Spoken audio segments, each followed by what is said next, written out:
أعوذ بالله من الشيطان الرجيم وإن منهم لفريقا يلوون ألسنتهم بالكتاب لتحسبوه من الكتاب وما هو من الكتاب ويقولون هو من عند الله وما هو من عند الله ويقولون على الله الكذب وهم يعلمون وإن منهم لفريقا يلوون ألسنتهم بالكتاب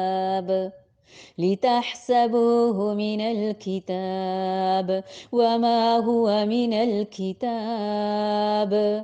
ويقولون هو من عند الله وما هو من عند الله ويقولون على الله الكذب وهم يعلمون وإن اور بے شک منہم ان میں سے لفریقن البتہ ایک گروہ کے لوگ ہیں یلوونا جو موڑتے ہیں السنتہم اپنی زبانوں کو بالکتابی ساتھ کتاب کے لتحسبوہ تاکہ تم سمجھو اسے من الکتابی کتاب میں سے وما حالانکہ نہیں ہوا وہ من الکتابی کتاب میں سے ویقولون اور وہ کہتے ہیں ہوا وہ من عند اللہ اللہ تعالیٰ کے پاس سے ہے وما حالانکہ نہیں ہوا وہ من عند اللہ اللہ تعالیٰ کے پاس سے ویقولون اور وہ کہتے ہیں اللہ اللہ تعالیٰ پر الکذب جھوٹ وہم حالانکہ وہ یعلمون وہ جانتے ہیں یقیناً ان میں ایسا گروہ بھی ہے جو کتاب پڑھتے ہوئے اپنی زبان مروڑتا ہے تاکہ تم اسے کتاب ہی کی عبارت خیال کرو حالانکہ دراصل وہ کتاب میں سے نہیں اور یہ کہتے بھی ہیں کہ وہ اللہ تعالیٰ کی طرف سے ہے یعنی یہ بھی کہتے ہیں کہ وہ اللہ تعالیٰ کی طرف سے ہے حالانکہ دراصل وہ اللہ تعالیٰ کی طرف سے ہے ہی نہیں وہ تو دانستہ اللہ تعالیٰ پر جھوٹ بولتے ہیں کسی انسان پر جھوٹ بولنا کتنی بڑی اور بری بات ہے اور اللہ تعالیٰ پر یہ یہاں پہ یہود کے ان لوگوں کا تذکرہ ہے جنہوں نے کتاب الہی یعنی تورات میں نہ صرف یہ کہ تحریف و تبدیلی کی بلکہ دو جرم اور بھی کیے ایک تو زبان کو مروڑ کر کتاب کے الفاظ پڑھتے جس سے عوام کو خلاف واقعہ تاثر دینے میں وہ کامیاب رہتے دوسرا وہ اپنی خود ساختہ باتوں کو من عند اللہ باور کراتے کہ یہ اللہ کی طرف سے ہیں بدقسمتی سے آج امت محمدیہ کے مذہبی رہنماؤں پیشواؤں اور عوام میں بھی نبی کریم صلی اللہ علیہ وآلہ وسلم کی یہ پیشن گوئی کیا ہے کہ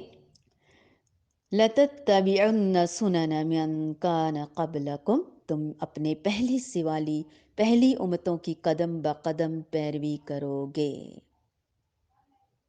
اس کے مطابق بکثرت ایسے لوگ ہیں جو دنیاوی اغراض و مقاصد یا جماعتی تعصب یا فقہی جمود کی وجہ سے قرآن کریم کے ساتھ بھی یہی معاملہ کر رہے ہیں پڑھتے قرآن کی آیت ہیں اور مسئلہ اپنا خود ساختہ بیان کرتے ہیں عوام سمجھتے ہیں کہ مولوی صاحب نے مسئلہ قرآن سے بیان کیا ہے اس مسئلے کا قرآن سے حالانکہ کوئی دور دور کا تعلق نہیں ہوتا مس کوڈ کیا جا رہا ہوتا ہے یا پھر آیات میں معنوی تعریف اور تماسازی کے لیے کام کیا جاتا ہے تاکہ باور یہی کرایا جائے کہ یہ من عند اللہ ہے حالانکہ اللہ ہمیں حفاظت فرمائے اللہ تعالی ہمیں معاف کرے اللہ تعالی ہمیں بچائے ایسی باتوں سے کہیں ہم لوگ قرآن اب دیکھیں نا، ہم سیکھ رہے ہیں نا قرآن کو، کہ اس کے مخارج میں، اس کی صفات میں، اس کے قواعد میں، لیکن ایک تو ہم غلطی سے، یعنی غلطیاں، میں مجھ سمیت، ابھی میں پڑھا ضرور رہی ہوں لیکن میں خود بھی تو قرآن کی ہی طالب علم ہوں نا، تو غلطی سے غلطی ہونا ایک الگ بات ہے، لیکن جان بوجھ کر زبان کو مروڑ مروڑ کے، تروڑ تروڑ کے غلط پڑھنا، یہ بہت بڑا گناہ ہے۔ کچھ لوگ ایسے ہیں جو کتاب پڑھتے ہوئے اس طرح زبان کا الٹ پھیر کرتے ہیں تاکہ لوگ یہ سمجھیں وہ جو کچھ پڑھ رہے ہیں وہ کتاب اللہ ہی پڑھ رہے ہیں، کہ اللہ کی کتاب کی عبارت ہے، حالانکہ وہ اللہ کی کتاب کی عبارت نہیں ہے۔ یہ اللہ تعالیٰ اہل کتاب کی مزید خیانتوں کا ذکر فرما رہے ہیں کہ کس طرح سے وہ اللہ تعالیٰ کی کتاب کو بدلتے ہیں،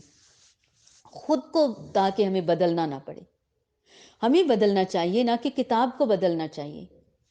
وہ یہ کہتے ہیں کہ جو کچھ ہم پڑھ رہے ہیں یہ اللہ کی طرف سے ہے، حالانکہ وہ اللہ کی طرف سے نہیں ہوتا، وہ جان بوجھ کر جھوٹ بات اللہ کی طرف منسوب کر رہے ہیں۔ اللہ تعالیٰ نے یہاں یکے بعد دیگرے پہلے فرمایا وَلَهُمْ عَذَابٌ